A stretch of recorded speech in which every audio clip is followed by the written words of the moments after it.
Buenas tardes, soy Marcela Piña. Gracias por unirse a nuestra conversación sobre los votantes latinos y el futuro de Estados Unidos. Mi invitada hoy no necesita una gran presentación. Me imagino que la mayoría de nuestros eh, de, de los que nos acompañan en el público conocen ya a Stephanie Valencia, que trabaja en la intersección de tecnología, política y el desarrollo de líderes. Lo que supongo que deberían saber sobre Stephanie hoy es que su equipo eh, ha trabajado en los últimos años para mejorar la manera en la que pensamos en lo que representa el voto latino en este país. Gracias, Stephanie. Gracias, Marcela. Gracias a todos por tenerme aquí. Nuestro objetivo aquí hoy es tener una conversación con miras al futuro que va más allá de los lugares comunes que generalmente se mencionan sobre el voto latino. Queremos entender quiénes son los votantes latinos, el rol en las últimas elecciones de este voto, de estos votantes, y ver cuáles son algunas de las fuerzas que están articulando esta fuerza política en Estados Unidos. Vamos a disponer de 15 minutos para contestar a sus preguntas al final en una sesión de preguntas y respuestas donde podrán hacer su pregunta en la parte derecha de su pantalla. Todos sabemos que el voto latino fue muy importante, fue masivo, 16,5 millones de millones, eh, 6,5%. Este es un aumento de 30% comparado con las elecciones en el 2016. Para que entiendan esto, el voto se manifestó en un aumento de 15%. Este, sabemos, es un porcentaje importante del electorado. Hay 1 millón de votantes latinos en Estados Unidos que podrán votar en el curso de este ciclo electoral. Sabemos que en muchas regiones hubo un cambio de muchos votantes latinos apoyando a Trump, comparando con el año 2016. Esto sorprendió en Arizona, en el sur de la Florida y en Texas, pero también hubo en Wisconsin, Nueva Jersey y Massachusetts. Stephanie, quiero empezar a entender cómo hablamos, cómo decidimos hablar sobre este voto, la representación de este voto. Hay muchas nacionalidades y de hecho las identidades latinas son múltiples. ¿De qué manera, con qué lenguaje deberíamos hablar de los latinos hoy en día y por qué? ¿De quién estamos realmente hablando cuando decimos el votante latino?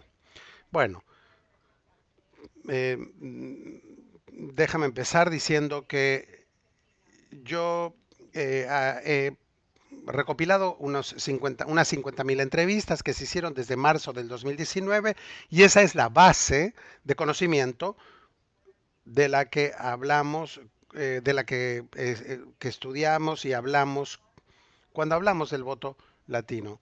Hay muchas ideas sobre el voto latino que fueron analizadas, hay mucho debate sobre si debemos hablar de un voto hispano, un voto latino, un voto latinex. Creo que debemos primero entender no en un bloque de votantes, pero como votantes individuales, no porque necesitemos necesariamente desarticularlo, pero entendemos que culturalmente, lingüísticamente y desde la experiencia, el votante latino tiene más teniendo tantos países de origen, tantas generaciones que están representadas. Hablemos inglés, español o una mezcla de estos dos idiomas. En realidad debemos hablar de el votante latino como votantes. Lo que vimos en este ciclo electoral fue una enorme diversidad, sobre todo una diversidad ideológica dentro del electorado latino, que debemos entender realmente que hay distintos bloques, varios bloques latinos, y cuando pensamos en los segmentos que representa el electorado latino, eh, entendemos que la mejor manera de llegar a ellos y diferenciar es separándolos por género, por el estado en el que viven o el grupo étnico al que pertenecen. A este público no debo necesariamente explicar la importancia de una cobertura. Esperamos que la mayoría de los estadounidenses ya para el 2020 y las elecciones últimas han entendido la complejidad que representa este grupo y que en realidad hay un aspecto mucho más refinado, mucho más sutil para entender cómo llegar a ese electorado. Uno tiene que tomarse el trabajo, el tiempo para entender cuáles son las causas que realmente le preocupan a los votantes latinos, cuál es el tipo de información que consumen, también por la naturaleza de las noticias, algo cambiante, un panorama que realmente está en evolución. Seguro. Y qué bueno que podamos dejar de hablar en estos términos.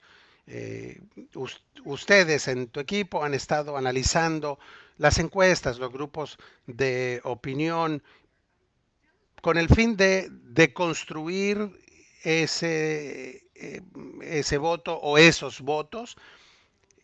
Cuéntanos qué entendiste con el voto para el candidato, para el presidente Trump. ¿Esto es una anomalía o una tendencia mayor? Bueno, solo el tiempo dirá, creo. Lo que podemos entender, y entraremos más en detalle sobre esto, aunque se habló mucho sobre lo que pasó en el sur de Florida y el sur de Texas, esos son ejemplos exagerados, quizás de un movimiento eh, claro. Tuvimos algunas hipótesis sobre las cuales trabajábamos en esos dos lugares, de las cuales podemos decir más, pero lo que debe entenderse es que hubo un giro fundamental fuera de esos lugares, en lugares como Lawrence, Massachusetts y en Piscataway, Nueva Jersey, dos lugares que no necesariamente eran considerados estados claves en esta batalla. El año 2020, para empezar, ya fue un año de muchas anomalías por la pandemia, por COVID. Creo que nunca vamos a poder comparar este año con otros buscando un patrón que se vaya a reproducir. Y este es el resultado, más bien, creo, de ciertos factores particulares que ocurrieron en este momento histórico y no necesariamente un cambio en las tendencias que francamente a los demócratas debería preocuparles. Esto, por otro, en otro sentido, debería interesarle a los dos partidos. El partido Trump invirtió más por medios sociales, por redes sociales y otras plataformas, invirtió mucho más que cualquier otra campaña republicana y quizás más que cualquier otra campaña, hasta la campaña de el presidente George Bush hijo. Y fuera de Twitter realmente no es comparable el esfuerzo que se hizo en la campaña del segundo presidente Bush.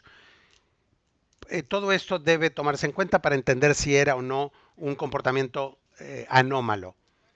Bueno, cuéntanos cuáles fueron los supuestos que no se cumplieron.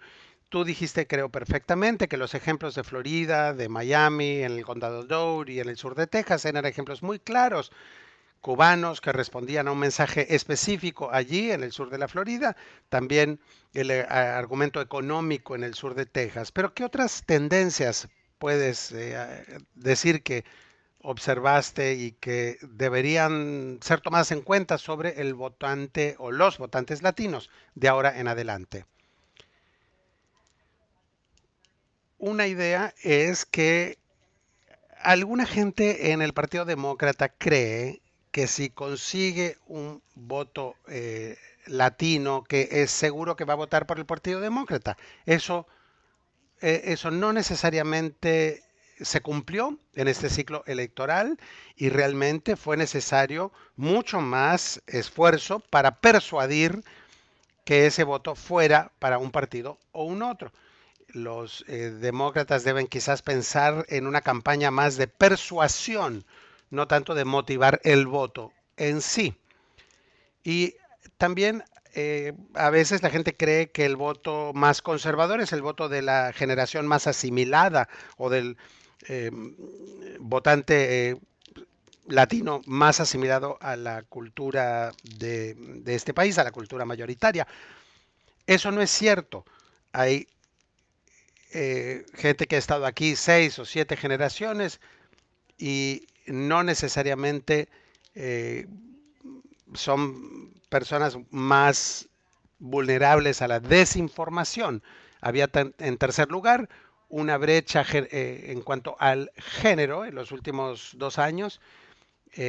Había una consideración de la diferencia y la brecha que existía entre el votante mujer y hombre. Eso continuó en las elecciones, estas últimas, pero también hubo un giro en el voto de las latinas que no esperábamos. Al final, en los últimos meses de las elecciones, algo interesante de notarse es que hubo un giro en el voto de las mujeres latinas.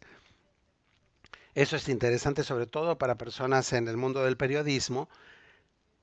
Estos nuevos votantes que apoyaban a Trump consumen información de dos fuentes importantes.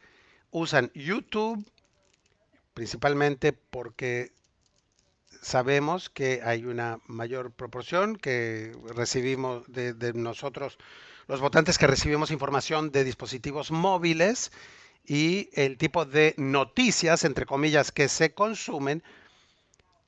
La pregunta que cabe hacerse aquí es cómo pensamos en comunicarnos y en hacer partícipes a esa comunidad de votantes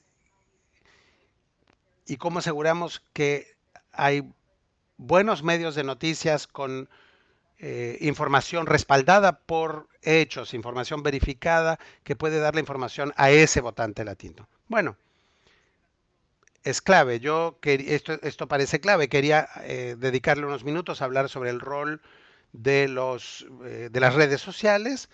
Eh, Ustedes también han sido una fuente importantísima.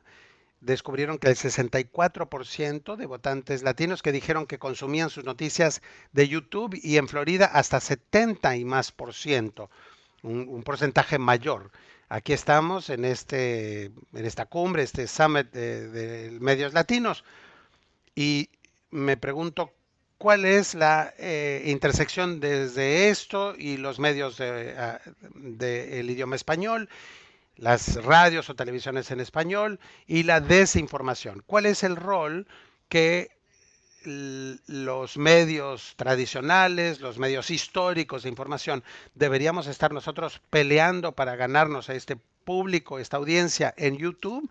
Estas son tendencias muy poderosas y no hay duda que los republicanos se han adueñado de estas herramientas, de estas plataformas, de una manera muy agresiva. Sin duda, tenemos que repensar como Facebook, YouTube, Facebook parece ser una fuente secundaria importantísima. Cualquier persona puede abrir una página y un grupo en Facebook. Eso es algo positivo, pero también que puede darnos un cierto temor, porque esto parecería ser una fuente de información, pero en realidad solo es, como diríamos, entre comillas, información o noticias como tal.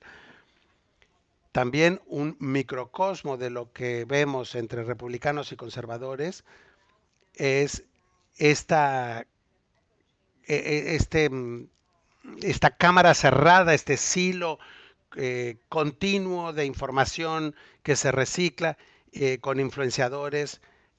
Alex Cepeda, si no lo conocen, tienen que buscarlo en YouTube. Él fue un ex votante para Clinton, que se convirtió un cubano americano, debe tener unos 30 años, es una persona divertida, un poco Sábado Gigante y un poco información noticiosa. Tiene su canal en YouTube. Él tenía influenciadores importantes en su canal en inglés, decenas de miles de visitas en cada video que hacía en YouTube. También vimos que las voces conservadores habían comprado Radio Caracol en el sur de Florida por $350,000. También los demócratas por otro lado, gastaron 14 millones de dólares en los últimos 30 días de las elecciones para comprar publicidad. Aquí vemos a los conservadores que controlaban muchas estaciones de radio en el sur de la Florida y teníamos a demócratas que estaban gastando dinero en las últimas semanas de las elecciones tratando de influenciar y ganar ese voto. Vemos esta diferencia notable del enfoque en un área muy importante del país. Lo que hicieron muy bien los conservadores fue crear redes, ya sea en Facebook, con redes muy conectadas que hasta generaban dinero compartiendo información y llegando a votantes, compartiendo, como ya dijimos, información y noticias por estas plataformas y entrando en el espacio de las radios para llegar a otras partes del país. ¿El Partido Demócrata crees que haya entendido el mensaje que esta es una hoja de ruta que deberían repetir? ¿Ves algún otro ejemplo en otra parte del país? Sí, sí veo que hablamos muchísimo de la Florida, cuando en realidad ese es un porcentaje muy pequeño de los votantes latinos en su conjunto. Pero me pregunto si hay aún otros ejemplos en el país. Sí, Nevada es uno de estos lugares que yo siento que es un desierto de noticias, pero he escuchado de la gente en Telemundo, tienen mucha gente que trabaja los fines de semana, muy poca gente para hacer reportajes en el periódico y en el canal de español, en el que yo me acuerdo haber trabajado a principios de los años 2000, y luchan por su supervivencia. Y luego están las radios en español, radios de noticias. Cuando se pierde esa conectividad, se vuelve muy difícil comunicar ese mensaje. Sí hay una posibilidad de comunicarse por medio de eh, publicidad digital, pero para llegar con un mensaje mucho más orgánico, integrado, conectado, tenemos que pensar cuáles son las fuentes de noticias de confianza y cuáles no lo son, y cómo llegamos a estos votantes latinos. Muchos son personas que tienen poco acceso a la información, muy susceptibles a las tácticas de desinformación. Ni hemos hablado todavía sobre WhatsApp y el rol que WhatsApp ha tenido, perdón, en diseminar información falsa en nuestras comunidades. ¿Ustedes han investigaron cuáles eran las tácticas para detectar la desinformación o ejemplos de personas que hacen este trabajo? Sé que hay algunas organizaciones de defensa de defensa de la ciudadanía que tenían estos grupos para enseñarle al consumidor de noticias a detectar la información falsa o la desinformación. ¿Cuáles son las tácticas que descubrieron? La mejor respuesta a tu pregunta me parece es que para contrariar la desinformación hay que tener hechos contundentes, hechos verificados y buena información. Las personas que piensan sobre esto, eh, que son los analistas o los teóricos de este asunto, saben que cuanta más información fidedigna puede llegar al público, mejor va a ser.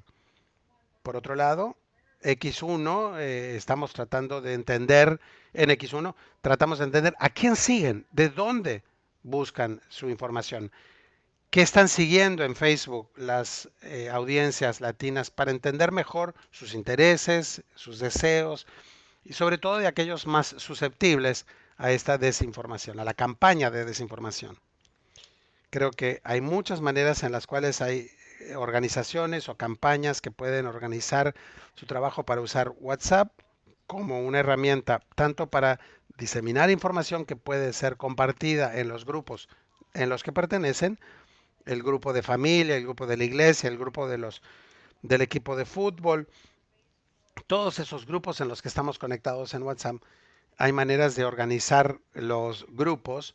Nevada tiene 150 personas en un grupo en Facebook que pueden compartir información que a su vez luego pueden compartir esa información por medio de sus redes y sus grupos. Ese es un modelo de cómo diseminar información.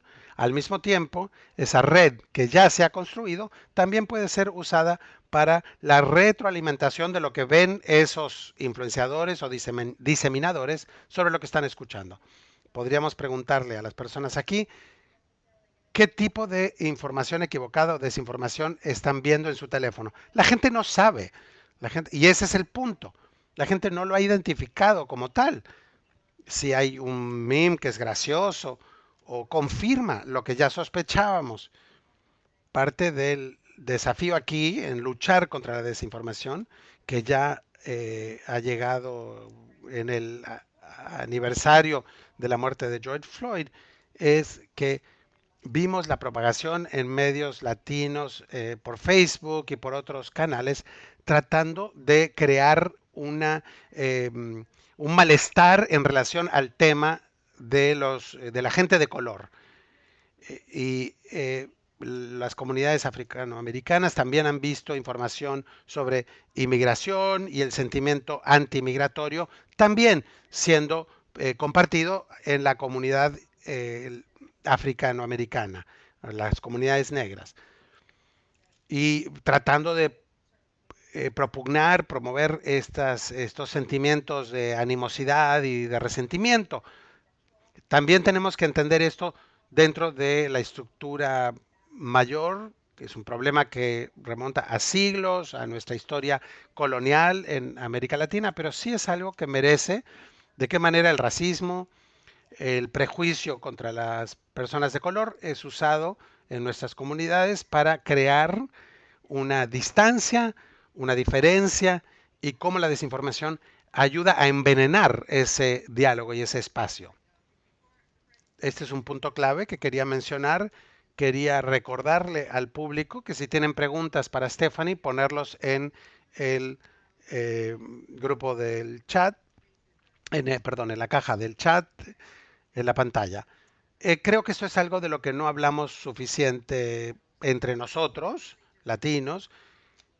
Mi colega en el Boston Globe acaba de escribir una historia sobre el hecho de que particularmente en el sur de Texas existe esta tensión entre latinos, sean tensiones artificiales o no, que fue creado en relación al tema de Black Lives Matter.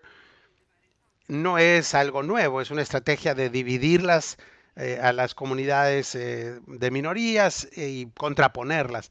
¿Ves en el resto del país algún otro ejemplo donde, por ejemplo, alianzas o esfuerzos de solidaridad, de defensa que trabajan juntos, junto con latinos y con negros, que podrían ser un buen ejemplo de cómo podemos abordar estos temas, reconocer estas dificultades, pero también eh, oponernos a ellas?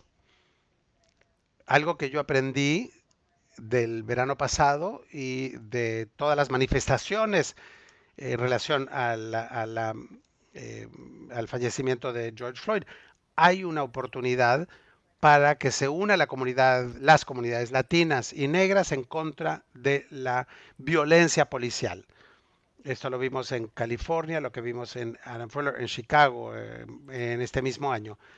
Nos deja claro que debemos buscar la manera de hacer la relación, conectar la lucha de estas comunidades. Tenemos mucho más en común en el desafío y en la lucha que libramos cada una de estas comunidades.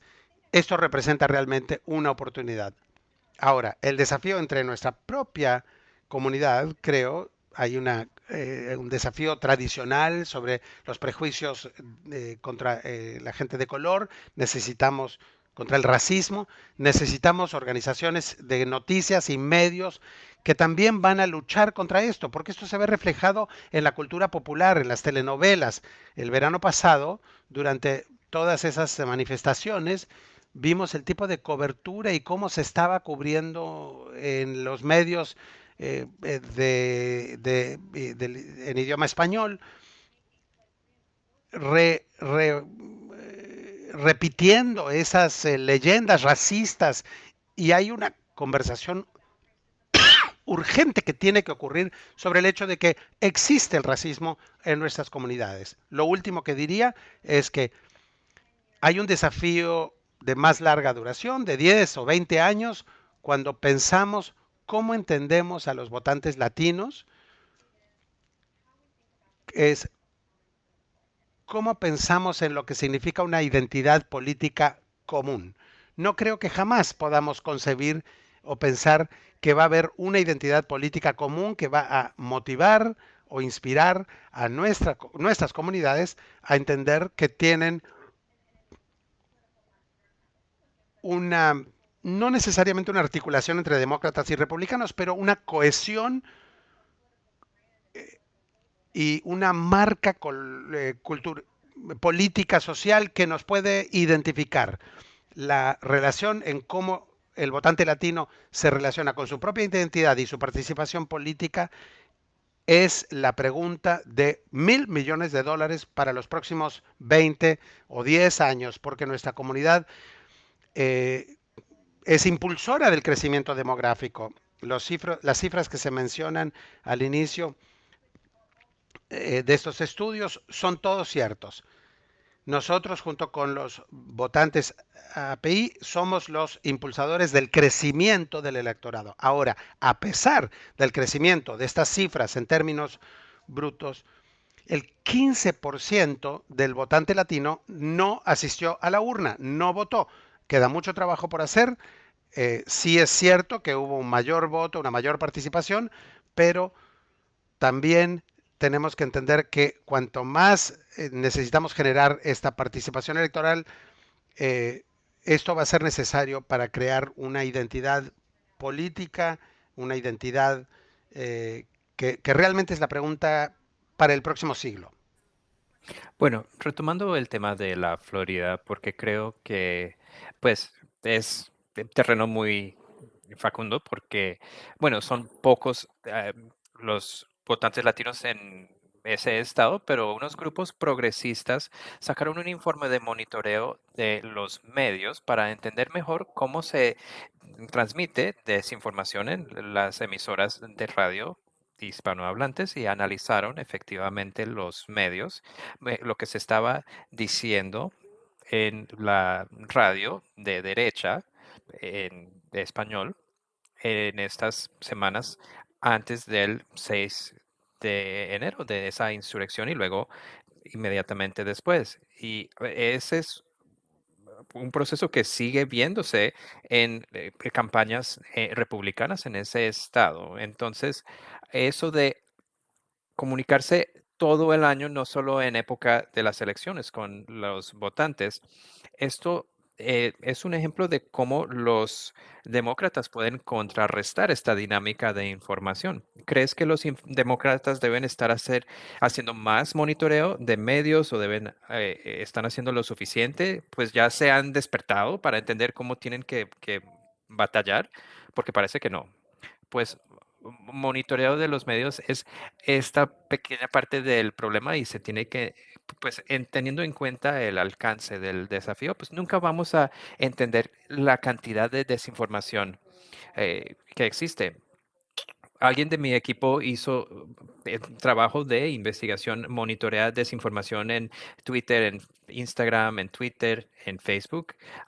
Si podemos, en grupos abiertos de WhatsApp, también monitoreamos y ahora queremos ver eh, medios de televisión y radio, pero podemos tener ahí a 100 personas monitoreando y aún así no alcanzamos a entender todo lo que se transmite. Y además, no se ve solo en la Florida, sino en todo el estado, porque hay de nuestra gente en todos lados y tienen vínculos a toda Latinoamérica en cuanto a sus países de origen. Vemos que tenemos que luchar contra desinformación de todo un continente. No solo es desinformación que se está creando aquí en Estados Unidos. Vimos contenido que se estaba generando en Latinoamérica eh, Estados Unidos veíamos sobre todo contenido de Colombia. ¿Y qué? ¿Nos puedes dar ejemplos de qué desinformación? Pues ya me imaginaba de Venezuela, pero de Colombia. Bueno, pues en una instancia un diputado congresista estaba opinando sobre una elección eh, de Congreso en el sur de Florida. Otro diputado decía, pues si un diputado de acá opinara, decir, apoya a este candidato en otro país, pues no se vería bien. Oímos de redes en Colombia, como lo que hemos descubierto acá después del 16, que están diseminando y circulando desinformación de manera coordinada. Eso amerita más investigación, más análisis, pero sí escuchamos suficiente anecdóticamente para que pues resulte interesante ver que está entrando información de Latinoamérica de manera coordinada, que está encon- influyendo en Estados Unidos. Sabemos que las personas tienen conexiones en WhatsApp con sus amigos y sus familiares en su país, entonces existe ese flujo de información por estos chats. Ese es un gran desafío, el alcance del problema, y el monitoreo no resuelve eso. El mejor antídoto a la desinformación es inundar estas redes y crear más redes con hechos y con buena información. Y los demócratas y quien más se preocupe por el cuestionar esta desinformación, tienen que enfocarse en crear esa infraestructura para diseminar mejor contenido que ayude a refutar lo que están viendo en otros lados. Bueno, entonces, esta idea de los votantes latinos como el nuevo voto bisagra, según se dice, parece que no ha calado, porque cuando hablamos de votantes bisagra, hablamos de los votantes bisagra que en Pensilvania como otra especie, que no tiene nada que ver con los votantes bisagra en Wisconsin. Así debemos pensar de los eh, votantes latinos, ¿no? Que los votantes en la Florida, los votantes en Texas, pues nada que ver.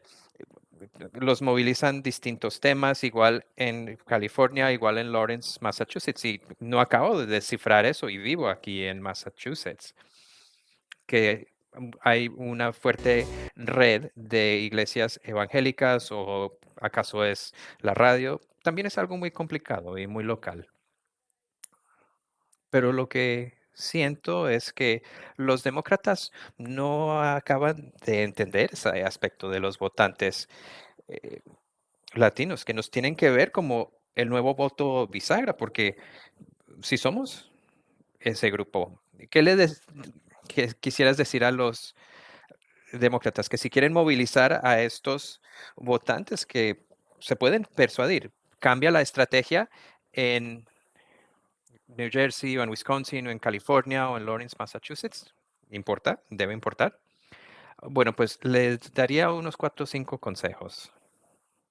Primero, tienes que entender a quién te diriges y totalmente de acuerdo, Marcela, de X, si miras todas nuestras presentaciones, nunca tenemos una narrativa nacional sobre los votantes latinos. Todo lo que producimos habla de lo que estamos viendo en un estado o en otro. Y tenemos tablas comparando lo que está pasando en un estado o a otro, pero no hablamos como de los latinos votantes como un bloque en todos los Estados Unidos, porque eso es peligroso y muchas veces las campañas quieren, mejor dicho, una solución así mágica. ¿Qué puedo hacer para hablar con todos los latinos? Y sinceramente, y lo he dicho mucho, pu- tienen un pensamiento binario los demócratas. Mejor dicho, existen los cubanos o alguien más. En Florida serían cubanos o puertorriqueños, pero la pluralidad de ese electorado no es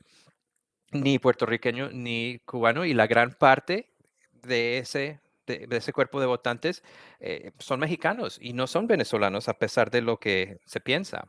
Mejor dicho, hay que entender con quién quieren llegar y qué los motiva, qué les importa.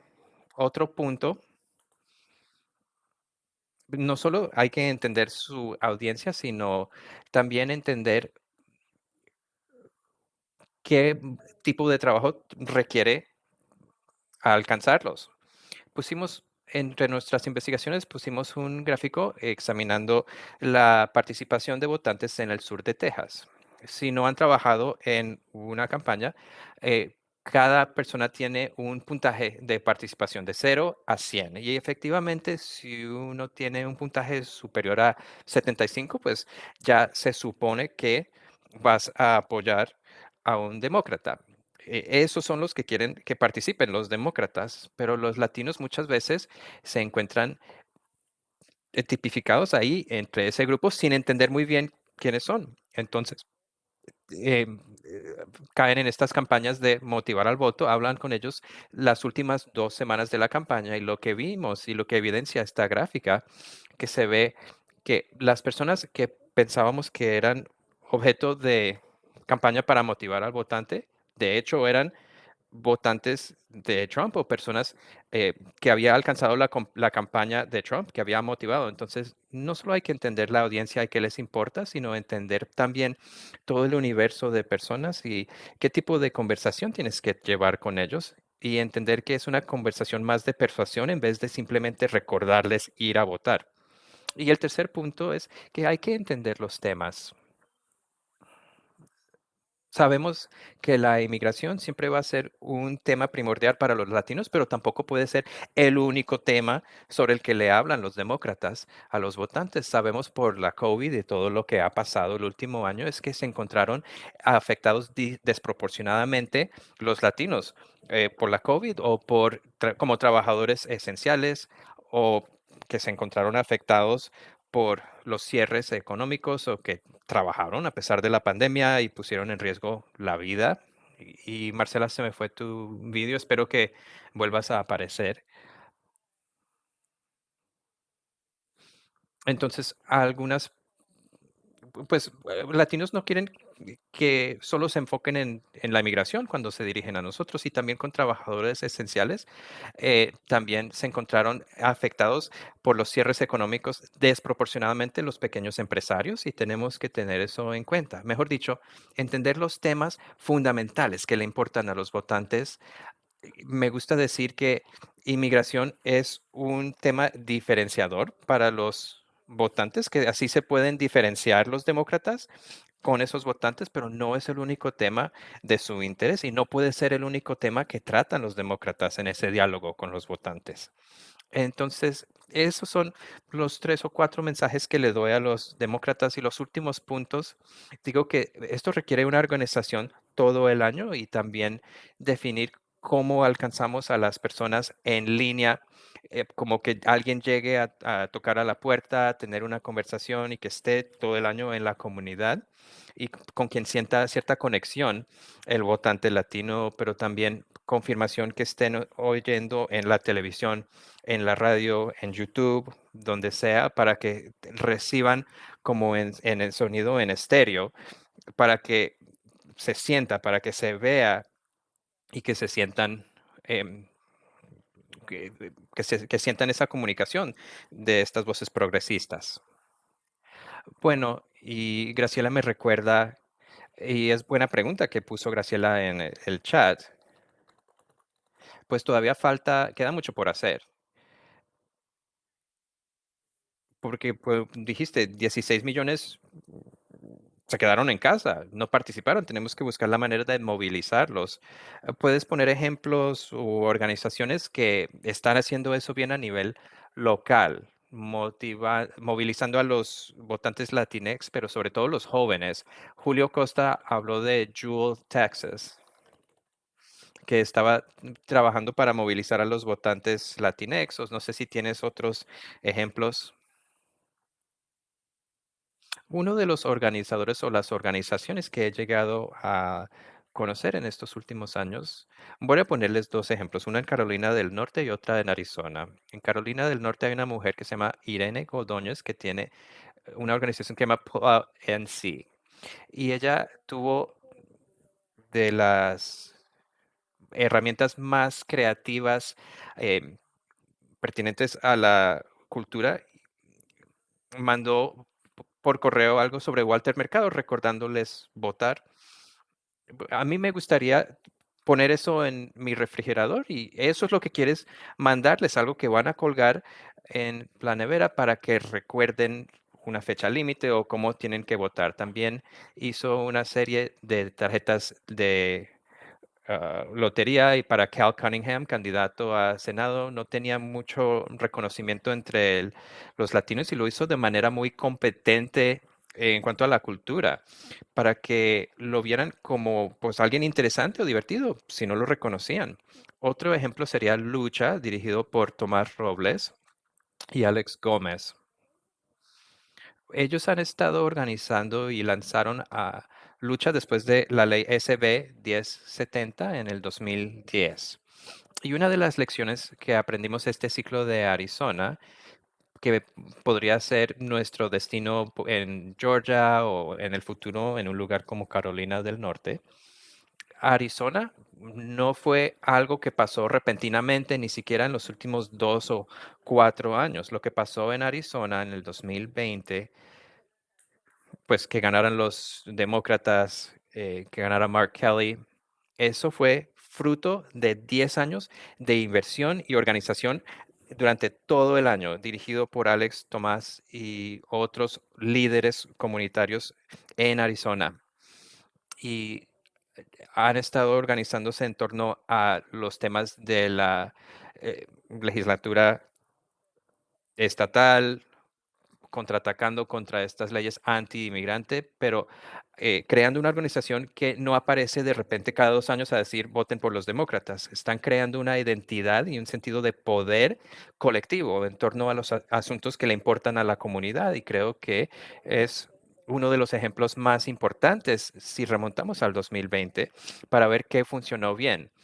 Es algo que se tiene que recrear. Muchas veces hablan los demócratas, sobre todo los donantes, hablan de la eficiencia y costo por voto, mejor dicho, cuánto va a costar, pero tenemos que reconocer que, pues, eh, la eficiencia, pero a lo largo de cuánto tiempo. Por ejemplo, lograr que participe un latino en el proceso a que sea un votante regular, pues toma tiempo para que tengan confianza en el proceso y para que se fíen del proceso. No puedes decir, vengan a votar y que de repente como robot cada 2 o 4 años van a aparecer ahí en las urnas.